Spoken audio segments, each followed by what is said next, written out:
சட்டப்பேரவை தேர்தலில் பாரதிய ஜனதா கூட்டணியில் நீடிக்க இந்திய ஜனநாயக கட்சி நிபந்தனை விதித்திருக்கிறது.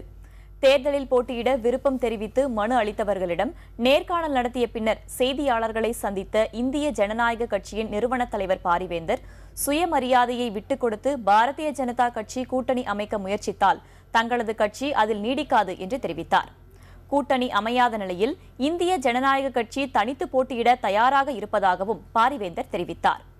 வரும் 13ஆம் தேதி வரை மீதமுள்ள சட்டப்பேரவை தொகுதிகளில் போட்டியிட விருப்பம் தெரிவித்தவர்களுக்கு நேர்காணல் நடைபெறும் என்று தெரிவிக்கப்பட்டுள்ளது.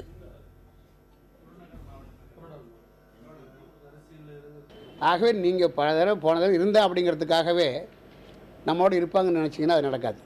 நீங்கள் உங்களுக்கு யாரோ ஒருத்தர் தோழமையில் இருந்தாங்கன்னா மரியாதையோடு போய் ஒரு தடவை கேளுங்க, அதோட முடியும். திரும்பி அவங்களே வந்துக்கிட்டா உங்களுக்கு மரியாதை இல்லாமல் உங்கள் மரியாதையை விட்டு யாரையோ போய் சோன்று கொண்டு வந்துட்டு இருக்கிற உங்கள் பின்னாடி வருவேன்னு நினைக்க முடியாது. நீங்கள் மரியாதை உள்ள கட்சியாக இருக்கிற அளவு நீங்கள் செயல்படணும். எந்த ஒரு தனிப்பட்ட கட்சியோடும் போய் உங்களை சரண்டர் ஆகிடக்கூடாது. உங்கள் மரியாதை இருக்கிற மாதிரி எனக்கு உணர்வு வரக்கூடாது. அப்படி வந்ததுன்னா நான் அவங்களோட இருக்க மாட்டோம்.